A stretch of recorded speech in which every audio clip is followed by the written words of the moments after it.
If you hit a Sunsetia tree, one of the fruits will fall to the ground. Everyone knows that the reason is because of gravity. But what really is gravity? Newton says that it's a force pulling the Sunsetia to the ground. However, Newton's idea was superseded by Einstein's General Relativity. It says that there is no force, and it is the ground accelerating upward to meet the Sunsetia. Wait, what? Hello, Count Sacke here, back with another Genshin Impact video. Today, my main goal is for you to feel like you're discovering general relativity and its main core ideas. Later towards the end, I'll show off a bit of math in GR and connect it back to Teyvat. This is my third video about relativity and Genshin Impact. If you haven't seen my previous two videos, Relativity and Time Dilation in Genshin Impact, and Genshin Impact's Twin Paradox Explained, I highly recommend that you watch them first before proceeding with this one. I have other math, physics, and engineering related videos on this channel, so if that interests you, make sure to subscribe so that you don't miss out. While you're at it, remember to like, comment, and share the video with others to help me out in the YouTube algorithm. You can also help out the channel by leaving a super thanks or by becoming a channel member where you can get behind the scenes content or even early access to videos which won't have mid-roll ads for the duration. Lastly, I would like to thank everyone who participated in the video topic poll and to Eternal Dongle Work for your continued support of being a channel member. With that, let's get started. Before we can tackle gravity in general relativity, we need to discuss the former prevailing theory of gravity by the father of physics himself, Sir Isaac Newton. The basic story goes like this. He was one day sitting under an apple tree and saw an apple fall to the ground, and the rest is history. Newton conceived gravity to be a force of attraction between objects with mass, and its magnitude can be calculated with this equation. Fg is equal to g times m1 times m2 divided by r squared.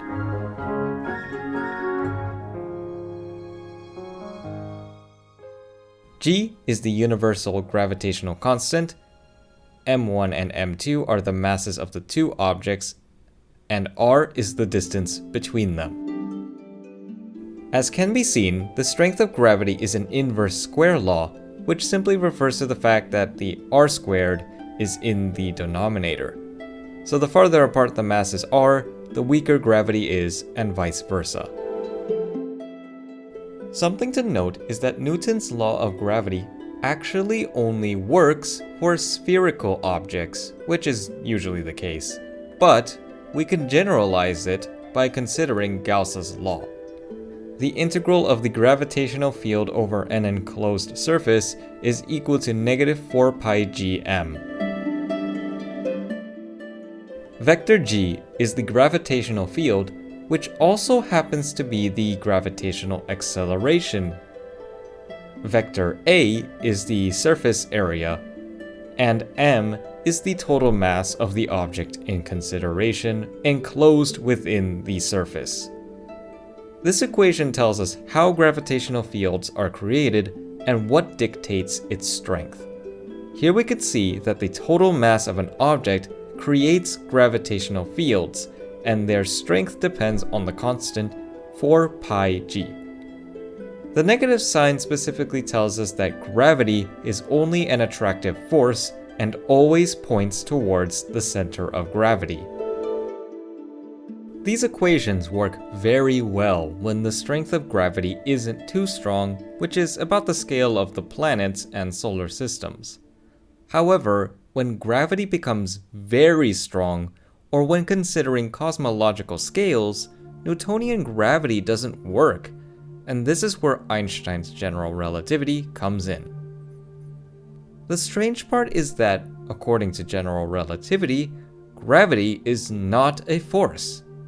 But F equals ma, and it looks like something's accelerating, so how can an object accelerate if it doesn't have any forces exerted on it? To motivate the idea that gravity is not a force, we need to talk about the equivalence principle. I've briefly mentioned this before in my video, What Was Alhaitham Reading?, but today I want to explain the concept in much more detail. One day, Nahida is walking through a market in Sumeru. As she passes a fruit stall, an apple falls to the ground. At first, she pays it no mind. After all, she already knows that gravity is an attractive force pulling objects with mass together. But, as she's contemplating the concept of Newtonian gravity and how it can be a little annoying at times, a curious thought entered her mind. What if she were falling alongside the apple? Nahida thinks hard and notices that, for the brief period before they land, the apple would float alongside her as if it were stationary, and that the ground would appear to be accelerating upwards towards them. Because the apple appears to be stationary, it would look as if there wasn't any forces acting on it. Meanwhile, the ground appears to be accelerating upward, so it looks as if there's an upward force on it. This thought sounds strange, but Nahida realizes that it looks this way because she and the apple are accelerating, so they aren't inertial. Nahida couldn't quite put her finger on it, but something still felt off. In fact, it was the ground accelerating that never truly escaped her mind. A new question had popped up. What if she was inside a rocket accelerating upward with the same magnitude of the gravitational acceleration through empty space? Because she and the apple are in empty space, there's no gravitational force, so they would simply be stationary. But again, there's something strange. Nahida realizes that this is the same exact observation when falling on the surface of the planet. However, because the rocket is accelerating upwards, the floor also goes up, giving the illusion that there was a force when there was none. This was very puzzling. If she and the apple were inside a room fully closed off from the outside, how could she tell if she was floating in the rocket or falling to the ground? Nahida imagines that if she dropped the apple while standing on the floor in the room, the apple would accelerate as if there was a force pulling it down. However, it wouldn't matter if she's on a planet or in a rocket. The fall would be identical. Likewise, if Nahida were falling or floating with the apple, it appears as if there is no force in both cases. After thinking for a long while, Nahida comes to the realization that there is nothing she can do to differentiate between them. This is the equivalence principle, the concept that a uniform gravitational field behaves identically to an acceleration in the opposite direction. I want to emphasize the term uniform, which means that the field has equal strength and the same direction everywhere. It's a small detail, but it's very important. From her pondering, Nahida notices that it is only when standing on the floor does it appear that there's a downward force. This behaves very similarly to an inertial force.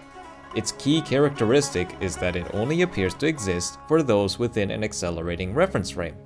However, for everyone not accelerating, the inertial force doesn't appear to exist. In the end, Nahida comes to the conclusion that the gravitational force must be an inertial force, a byproduct of standing on the ground, which is accelerating outwards, just like how the floor of the rocket accelerates upward. If you want to know more about inertial reference frames, I talk about it more in my previous relativity video, Genshin Impact's Twin Paradox Explained. But this sounds absurd. If this was even remotely true, the surface of a planet or any object with mass would constantly grow in size and explode. This is obviously just a result of overthinking, right? Well, Einstein's theory of general relativity wasn't well accepted at the time of its conception, even within the physics community, so it's fair to be skeptical. Even today, it still faces a lot of skepticism from various people. However, the theory has undergone a lot of experiments and tests, and they have proven its accuracy. If you want more detail about how general relativity was proven, I highly recommend this video by Dr. Becky, How Does Mercury's Orbit Prove General Relativity? Based on Nahita's thought experiments informing the equivalence principle, it would be quite reasonable to believe that gravity doesn't actually exist, since it could always just be the ground accelerating outward. However, this doesn't capture the whole story. If gravity was truly just a normal inertial force, it would always be possible to find a reference frame in which the force doesn't appear to exist. Nahita began to question herself. Is there a scenario where the force doesn't disappear? To answer this, she imagined herself falling from a much greater height above a spherical planet. This time, she now has an apple above her, a harum fruit below her, one henna berry on her left, and a zaytun peach on her right. All the fruits are initially equally distant from her, and note that the gravitational attraction between Nahita and the fruits is too small, so the only significant source is from the planet. We already know from Newton's law of gravity that objects fall towards the center of gravity. This means that the henna berry and zaytun peach will slowly move towards Nahita. For the apple and hara fruit, they are vertically aligned so they don't have any horizontal movement. In addition, objects that are further away will have a weaker pull than those closer. This implies that the hara fruit will accelerate faster and the apple will be slower. Over time, the hara fruit and apple will slowly move farther apart.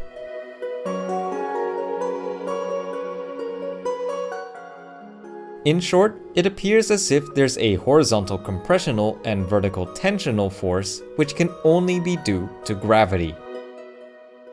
These effects are a result of tidal forces, and the equivalence principle doesn't hold over large distances in non-uniform gravitational fields.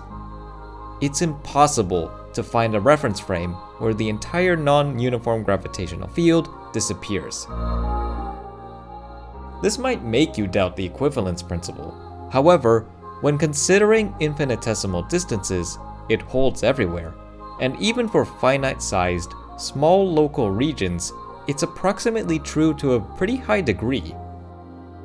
So there does genuinely seem to be cases where accelerations are definitely due to gravity, and other scenarios where it could just be the upward acceleration of the ground. The cases where we can be 100% sure it's gravity is when the gravitational field is non-uniform.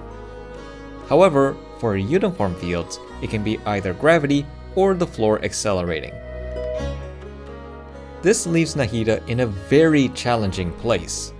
If gravity was just the inertial force resulting from standing on an outward accelerating floor, it wouldn't be possible for objects to compress horizontally and stretch vertically as they fell. At the same time, the equivalence principle suggests that these objects aren't accelerating since they don't measure any sort of gravitational force locally. Amongst her confusion, she asked herself, what is gravity? Nahita continued in her contemplations of gravity, but this time she imagined a ring of apples surrounding the planet. When they're quote-unquote dropped, they look like they're falling to the planet, but for dropped objects, they have zero initial velocity. Since those apples never experience a force, their velocities remain at zero, so they have to be stationary in space, just like in the rocket example. Can you think of an explanation as to how this works? Write your answer in the comments below. I'm sure Nahida would love to hear all of your thoughts. Several days had gone by, but unfortunately, Nahida was left clueless. She just couldn't make sense of it, and that was a sign that she needed to clear her mind. A few days later, Nahida was in Chenyu Vale, where she decided to take a boat ride to see the beautiful sights. Unlike some of the other rafts, this one was just moving with the calm natural flow of the river. No one was rowing, and Nahida would just sit and listen. She opened her eyes and took a look at her surroundings. From her perspective, she, the raft, and even the water are stationary as the rest of the world is slowly moving past her. A little bit later, another raft passes by. The people on the raft are using oars to push themselves forwards, and it looks like they're moving along the surface. The other raft continued to row, pushing themselves forward, and soon enough, they were far ahead of Nahida. As she was looking at them from behind, a falling leaf catches her eye and it lands in the water. The leaf effortlessly flows down the river, and it appears to be stationary on the surface as it floats alongside her. This should make sense after all, it is the water that is carrying the leaf. At that moment, it felt as if this was a bit familiar. And then it clicked. The apples falling to the planet. They are stationary, and yet they appear to be moving. She realizes that the apples are similar to the leaf floating on the surface of a flowing river. Instead of flowing water, the apples are contained within space. Perhaps it is the very fabric of space itself that is, quote-unquote, flowing, pulling the apples down along with it. And the apples are stationary relative to that flowing space. To visualize this, we can superimpose a cylindrical grid to see how space moves. The circles are the curves of constant radial distance, while the outward lines are for constant angles. As the apple falls, the circles of constant radius become smaller. If we continuously let this play out, we can observe that as time progresses, space appears to continuously contract towards objects with mass.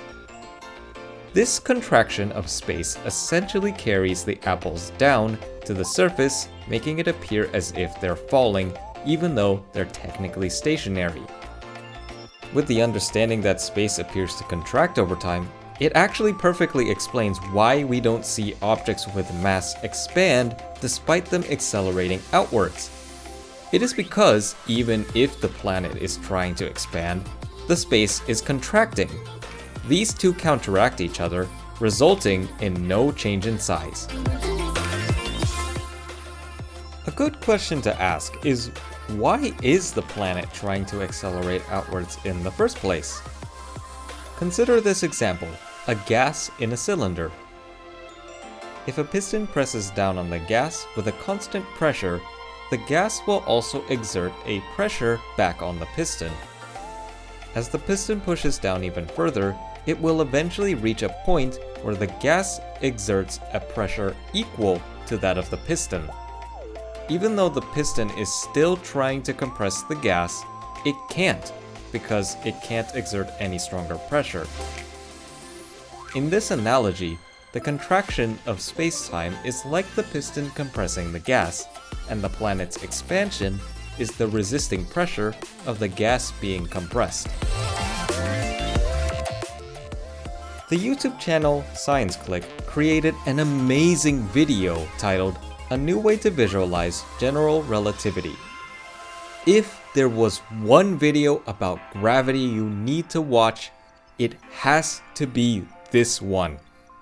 Seriously, go watch it after finishing this one. You will not regret it. Alright, while this visualization is very intuitive, it has its setbacks. To be more accurate, space isn't contracting. In fact, the math suggests that objects are the ones moving through spacetime.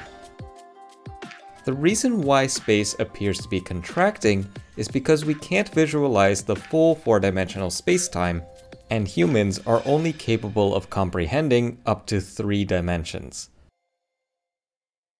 For inertial objects, they move in straight lines through a curved spacetime.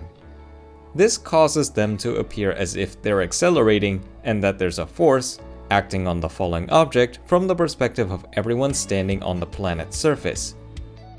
But in reality, everything and everyone on the surface is non-inertial. Their paths are constantly being bent in 4D spacetime by the ground exerting a force on them. In technical terms, an inertial frame will always have 0-4 acceleration, but it's possible for their spatial, or more generally, coordinate acceleration to be non-zero because of the curvature of space-time. To distinguish between the two, the 4 acceleration is the actual acceleration an object has with respect to space-time itself. On the other hand, the coordinate acceleration is an object's apparent acceleration relative to a specific observer. The magnitude of the 4 acceleration, called the proper acceleration, is always the same for all reference frames, but the magnitude of the coordinate acceleration changes between them. This is the equation that governs the motion of objects in a curved spacetime. A mu, which is also equal to d tau squared x mu, is the 4 acceleration. D squared x mu d tau squared is the coordinate acceleration, and the third term represents the inertial forces from the same reference frame chosen for the coordinate acceleration, with gamma being the Christoffel symbol, and dx d tau is the 4 velocity. These inertial forces I've mentioned can be caused by spacetime curvature or just an acceleration like a rocket using fuel to push itself forward. Fun fact, this equation is General Relativity's version of F equals ma. If you multiply everything by mass, you're actually going to be talking about forces, and well, acceleration is equal to the second derivative of displacement with respect to time. So, yeah. For objects in free fall from the perspective of someone standing on the planet, a mu is equal to 0, while d squared d tau squared of x mu is not equal to 0. And well, you get this equation. Since the coordinate acceleration is non-zero, it will appear as if the object is accelerating. From the perspective of the object in free fall, however, both a mu and the gamma term are 0. This implies that the coordinate acceleration will also be 0. This actually makes a lot of sense because, well, an object in free fall moves in a straight line through a curved space-time. From the perspective of an object standing still on the surface of the planet, observing itself, it would see that d squared d tau squared of x mu is equal to 0, but its 4 acceleration is not equal to 0.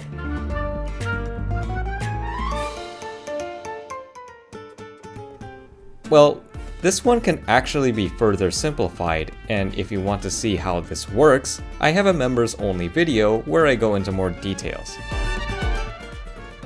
Anyway, to summarize this, here's a table. Going back to gravity, it's also important to realize that it isn't just mass that curves space-time. It's actually mass, energy, momentum, pressure, and stress. Mass is actually just the same as energy, which Einstein showed through E equals mc squared. Then momentum is actually energy flux. Lastly, stress and pressure are energy density. So in the end, the curvature of spacetime is dictated by the flow and distribution of energy. To mathematically describe the relationship between mass, energy, momentum, pressure, and stress, and the curvature of space-time, we make use of the Einstein field equations shown on screen. I've talked about it before in other videos of mine, so I won't really go much into it today. Anyway, so what is gravity in the first place? Well, it's the curvature of space-time. Is what I would say, but if that was true, we'd get some odd contradictions.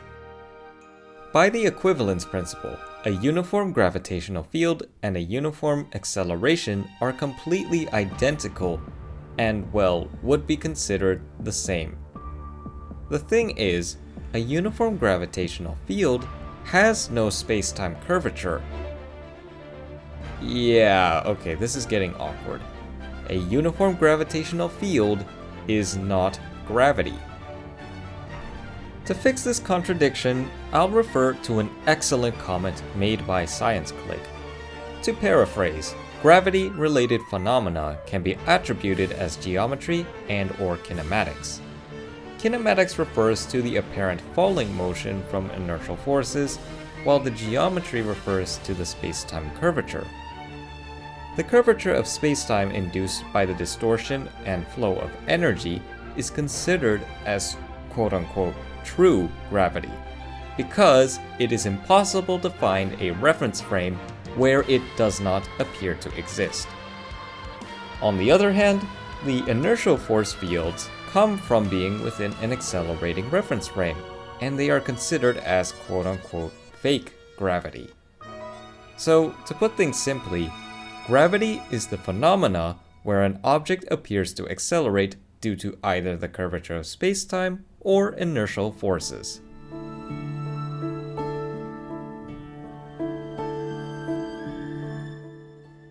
Alright, we can finally get back to our main topic. Is the gravity on Teyvat due to spacetime curvature, or is it an acceleration?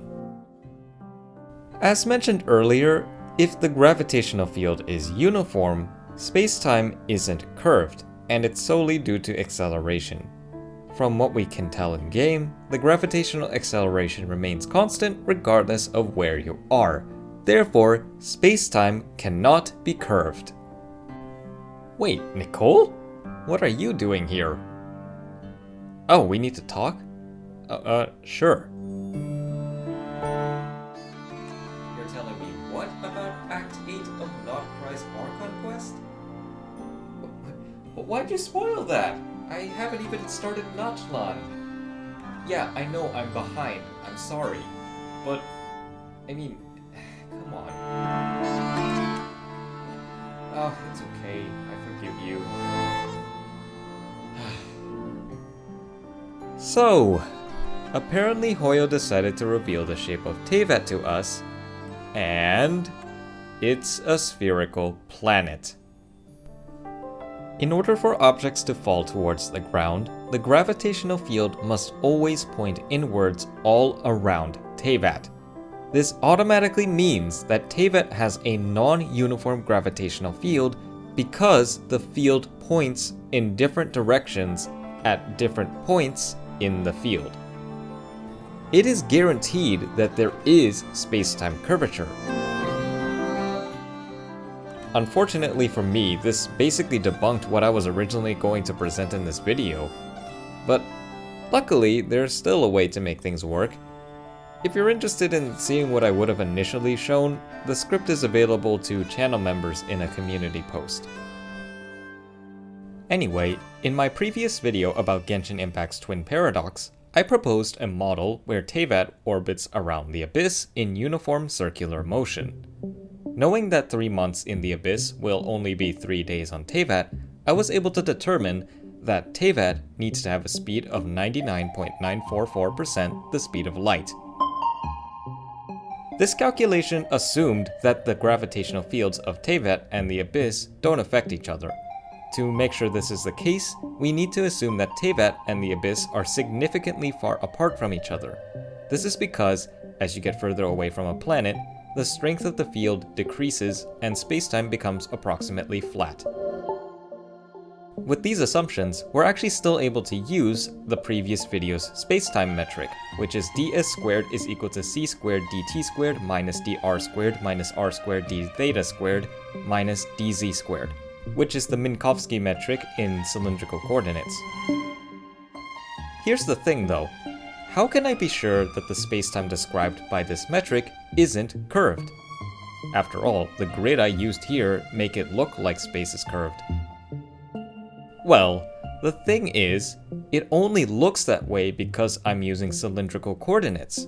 However, curvature is a property of the geometry that doesn't depend on what coordinates you used. Basically, it should ultimately refer to the same shape and geometry. Luckily, there is something that has this property in math. Tensors, at their very core, are mathematical objects that preserve whatever it is they actually represent, regardless of what coordinates you use. This is the beauty of tensors, and why they're so fundamental to the math of general relativity. If you want to be able to read and do tensor math, I believe the single most important step is to be familiar with Einstein notation. If you need a refresher or you've never heard of it, check out my first video, Relativity and Time Dilation in Genshin Impact. Anyway, to describe curvature, you use the Riemann Curvature Tensor. In the equation shown on screen, r lambda mu sigma nu is the Riemann Curvature Tensor, the e-hats are the basis vectors, and nabla sigma and nabla nu are the covariant derivatives along the e hat sigma and e hat nu directions. Just to quickly mention, basis vectors are basically the directions of your coordinate system. Now, that probably sounds like a bunch of gibberish, but luckily there's a way to visualize this. Imagine we have some sort of space, and we don't know if it's curved or not. Within that space, we assign a coordinate system. At a random point, we pick out three basis vectors, e hat mu, e hat sigma, and e hat nu. On the right-hand side of the equation, the first term can be interpreted as moving e hat mu along the direction of e hat nu, then e hat sigma. For the second term, we transport e hat mu along e hat sigma, then e hat nu. If you take the difference of the first vector minus the second one, this equals the vector on the left side of the equation. The Riemann curvature tensor is specifically the components of this vector difference. If the resulting vectors of e hat mu after being transported remains the same, r lambda mu sigma nu equals 0, which means that the space is flat. On the other hand, if the transported vectors are different, r lambda mu sigma nu is not equal to 0, meaning the space is curved. If you're wondering what it means for an object to be flat, you can think of it like this. You take the surface of that object and put it onto a map. If that map is not distorted, then the object is flat.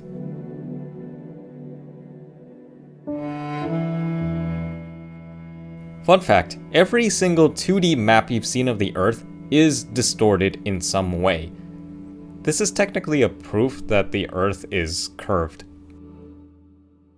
To see why the vectors would change direction, consider the surface of a sphere.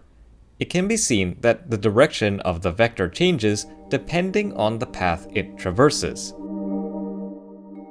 Personally, I think this equation is better for intuition, but we need the components of the tensor, which can be calculated with this. R lambda mu sigma nu is equal to partial sigma gamma lambda nu mu plus gamma alpha nu mu times gamma lambda sigma alpha minus partial nu gamma lambda sigma mu minus gamma alpha sigma mu times gamma lambda nu alpha. In this equation, the gamma terms are called the Christoffel symbols and have this equation.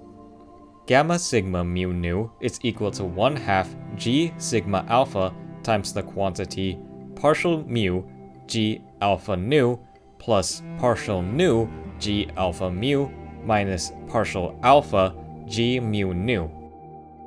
Lastly, g mu nu is the metric tensor, and it defines and preserves the relationships between points in a space.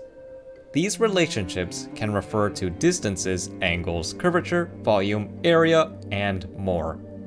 Basically, it is actually the embodiment of the geometry of space itself, or spacetime in this case.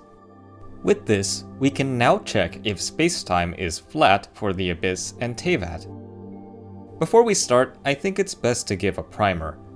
A lot of the math in general relativity involves using logic to figure out which terms are non-zero and recognizing symmetries to reduce the terms we have to calculate. For reference, the Riemann Curvature Tensor has 256 components.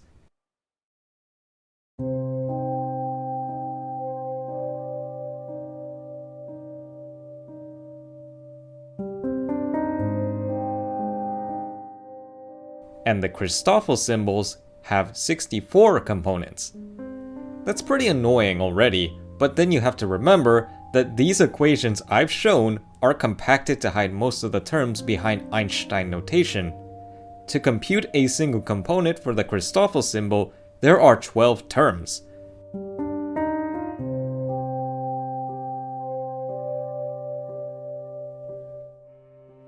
Then for the Riemann Curvature Tensor components, there are a total of 18 Christoffel symbols each.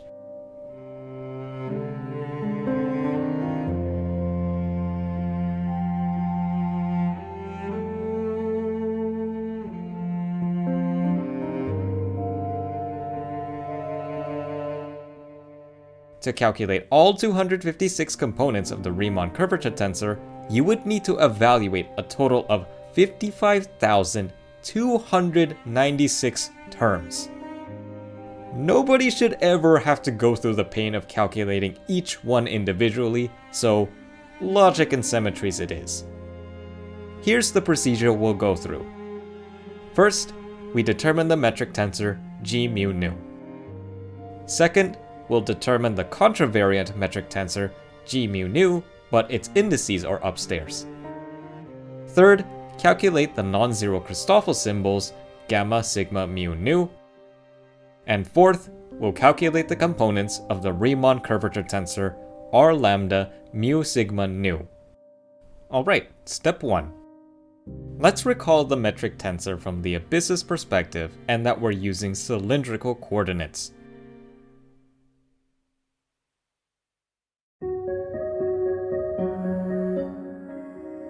We can also just mention which components are non-zero, which are g00 is equal to 1, g11 is equal to -1, g22 is -r squared, and g33 is -1. All other components of the metric tensor are 0.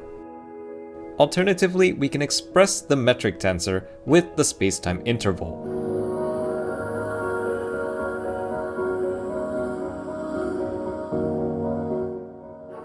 The fact that we're using cylindrical coordinates can be expressed with this position vector x mu.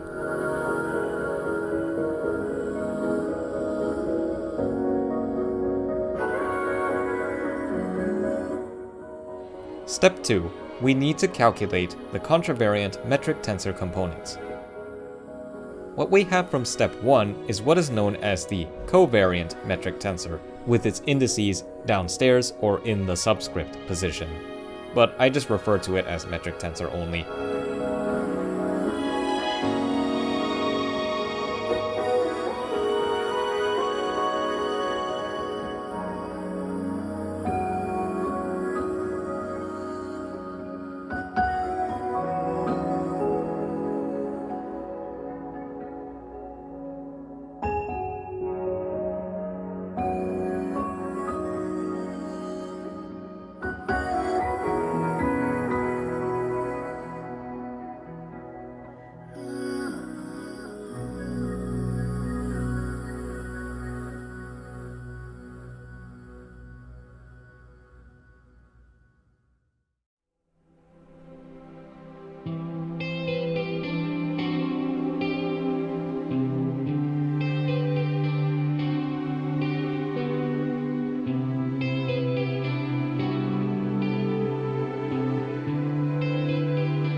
Luckily for us, because the metric tensor only has non-zero components when its indices are matching, this means that the contravariant has this equation. Contravariant g mu nu is equal to 1 over covariant g mu nu when mu is equal to nu, and otherwise it is 0. Already on to step 3. Unfortunately, this is where things get hard. We now need to compute all 64 Christoffel symbols with the mindset that we need to find which ones aren't 0. This is where the logic and symmetries come in. If we swap the lower indices of the Christoffel symbols, they are equal. Also, the only component that depends on r is g22, which is equal to negative r squared. This implies that the only non-zero partial derivative term is partial 1 g22. And well, the Christoffel symbols are written in terms of the partial derivative of the metric tensor, so yeah.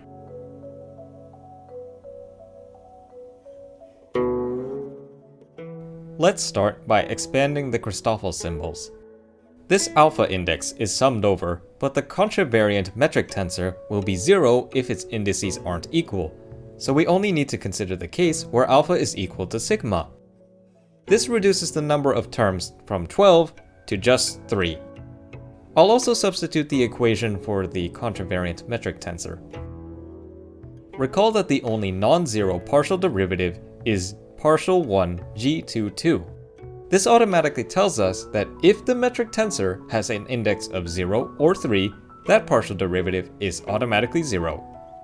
In addition, a partial derivative with respect to a 0, 2, or 3 will result in 0.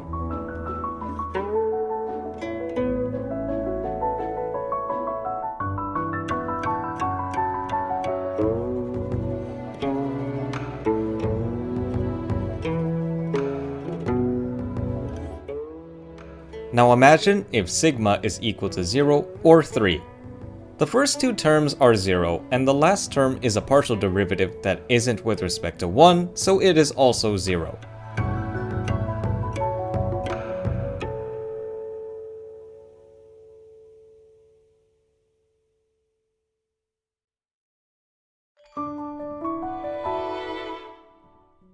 So, if sigma, mu, and or nu are equal to 0 or 3, the component is immediately 0.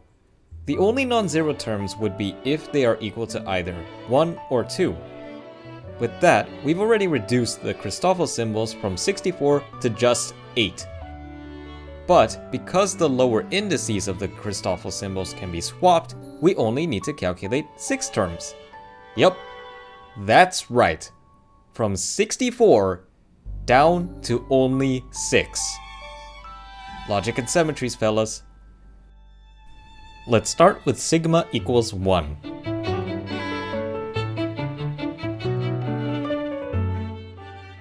The first two terms are 0, so this leaves only the third one. As we established earlier, the only non-zero partial derivative is partial 1 g22, which is also equal to partial r g22. This means that the only non-zero component would be if mu nu is equal to 2.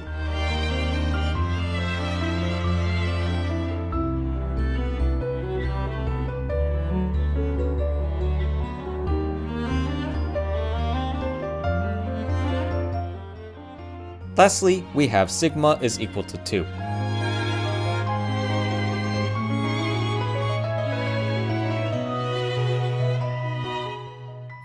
We can see that the third partial derivative is 0, but the first two remain.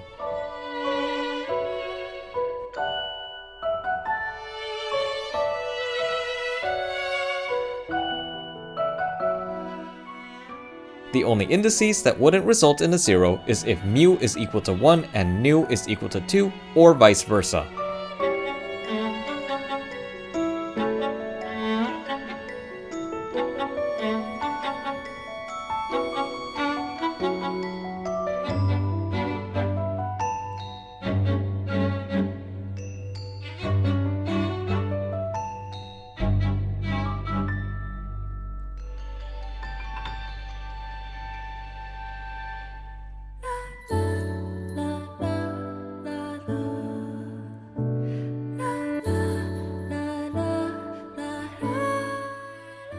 And there we have it. We now have all the non-zero Christoffel symbols. Out of the 64, only 3 of them are non-zero. Let that sink in.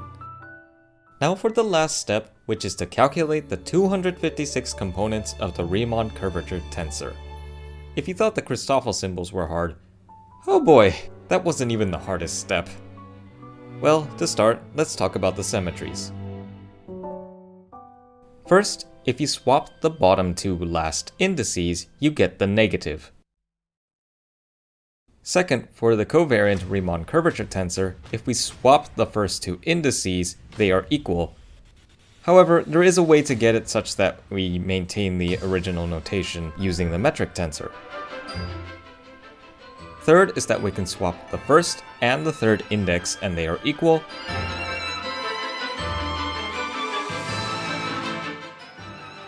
And the fourth is that if you take the sum of the cyclic permutation of the bottom 3 indices, they are equal to 0. For our case, the metric tensor is only non-zero if its indices are the same, so we can actually simplify the second and third symmetries.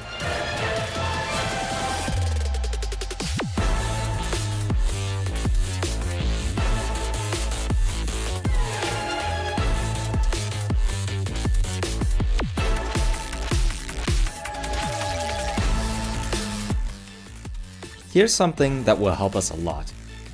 If the last 2 bottom indices are the same, that component is 0. Conceptually, this should make sense because the 2 vectors are transported along the same exact path. We can combine this with the third symmetry, and we find that the Ricci curvature tensor is 0 if the top and the bottom first index are equal.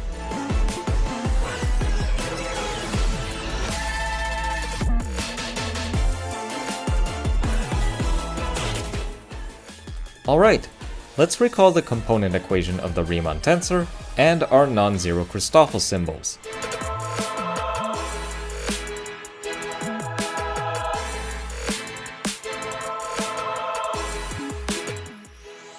By inspection, if lambda is equal to 0 or 3, that component must be 0. The reason is because the only non-zero Christoffel symbols have a top index of 1 or 2. For the bottom indices, the non-zero Christoffel symbols don't have any lower indices with 0 or 3. In addition, they are only in terms of r, so the only non-zero partial derivative of the Christoffel symbols would be partial 1. From these, it can be seen that when any of the Riemann tensor's bottom indices are 0 or 3, that component is automatically 0. To summarize what we have so far, r lambda mu sigma nu is equal to 0 if any of its indices are equal to 0 or 3, or if lambda is equal to mu, or if sigma is equal to nu. From item 1, lambda cannot be equal to 0 or 3. So that means we're left with r1 mu sigma nu and r2 mu sigma nu. Since lambda can't equal mu, and both can't equal to 0 or 3, this narrows things down further to r1 2 sigma nu and r2 1 sigma nu. Lastly, sigma cannot equal nu, and they also can't equal 0 or 3. The only remaining possible non-zero components are the following: r1 212, r1 221, r2 112, and r2 121. From 256 components, we've narrowed everything down to only 4 possible non-zero components. However, we only need to compute 2 of them because switching the bottom last 2 indices gives the negative of the original. Once again, let all of that sink in. We've managed to significantly reduce the number of components that we have to manually compute. So let's finally use the Riemann tensor component equation.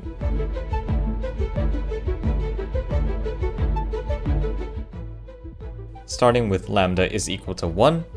First, we can see that there's a partial 2, which means that term is 0. Second, alpha is summed over, but it can only be 1 or 2 since no non-zero Christoffel symbols have a 0 or 3 in their indices.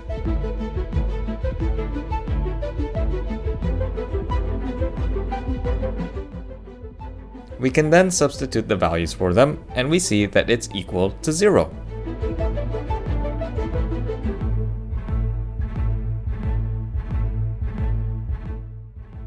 Finally, lambda is equal to 2.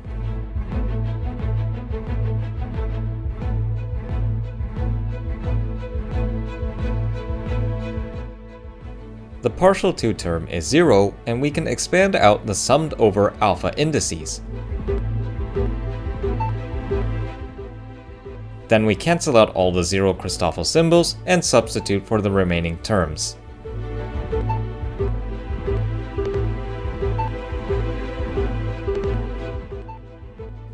In the end, we see that it's equal to 0.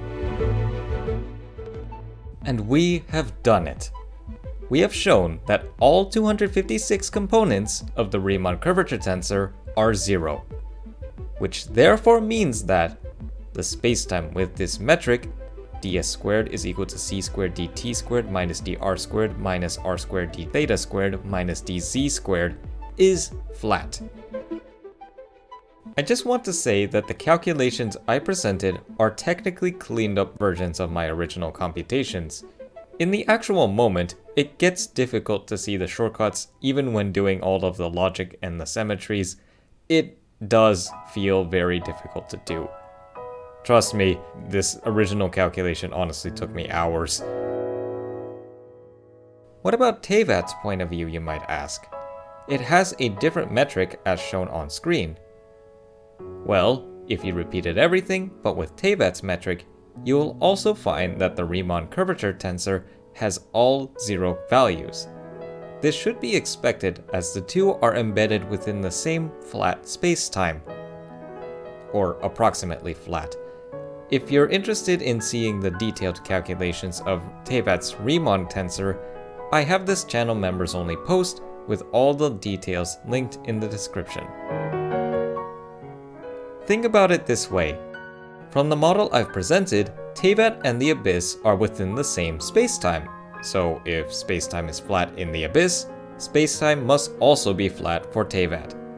Well, just to remind you, spacetime near Teyvat is curved, but since we're assuming that the distance between it and the abyss is very large, spacetime appears to be approximately flat when you zoom out really far.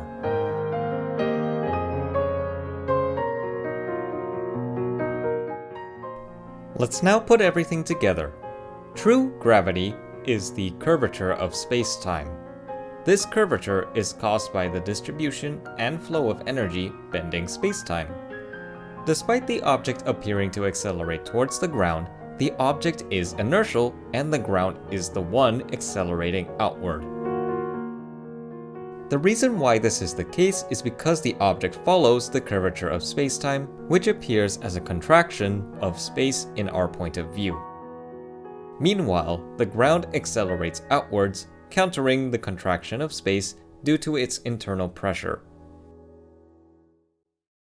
So, is Teyvat's gravity fake? Well, because spacetime curvature is quote-unquote true gravity, no. Gravity in Teyvat has to be real because, spoilers for the Not Cry Our Conquest Act 8, Teyvat is confirmed to be a round planet. Round planets must have a non-uniform gravitational field, which are guaranteed to be caused by spacetime curvature since they produce tidal forces. In conclusion, I explained Newton's law of gravity, the equivalence principle, explained what gravity is, showed off some of the math in general relativity, and determined the cause of Teyvat's gravity. People tend to say that gravity isn't a force. However, I personally think it's much more accurate to say that traditional gravity is an inertial force, which means it appears due to being in a non-inertial reference frame. And well, I think it's just more useful to think of gravity in terms of two types. First, in terms of geometry, and second, in terms of kinematics. If you're wondering, the other forces cannot be attributed to spacetime curvature. As of now, gravity is the only one because the equivalence principle is something that uniquely applies to it. It doesn't apply to electromagnetism, the strong nuclear force, and the weak nuclear force, simply due to the properties that causes their forces. For electricity, when two particles with a different charge are exposed to the same uniform electric field, they will accelerate differently. This makes it impossible to find a reference frame where the electric field doesn't appear to exist. For gravity, two objects in free fall with different masses in the same uniform gravitational field accelerate in the same exact manner. So basically, gravity is the only one that is space-time curvature. Working on this series has been phenomenal, and I'm glad you all enjoyed it too, even if it's rather difficult to understand. If there was one favor I could ask of you all, it would mean the world to me if you could leave a like, leave a comment or super thanks, share the video, and check out the other Genshin math and physics videos I have on the channel. If you like what I have to offer, feel free to subscribe or even become a channel member where you can gain access to various perks like early access to videos during which I have mid-roll ads turned off, and among others like members-only community posts and videos. A big thanks to Eternal Dongle Work for continuing to be a channel member. It really means a lot that you're able to help out the channel in this way. I also want to thank Ashikai for promoting my channel at the end of this video. As a fan, it's such a great honor and honestly unbelievable that it even happened. If you're watching this, thank you so much for the support that you've brought to the channel. And to the Ashikai fans, hello. I'm not much of a lore channel, but I hope you find my stuff interesting. Lastly, a big thanks to all of you for the amazing reception that these videos have brought. It really is your support that brings life to this channel, and I could not do it without you guys.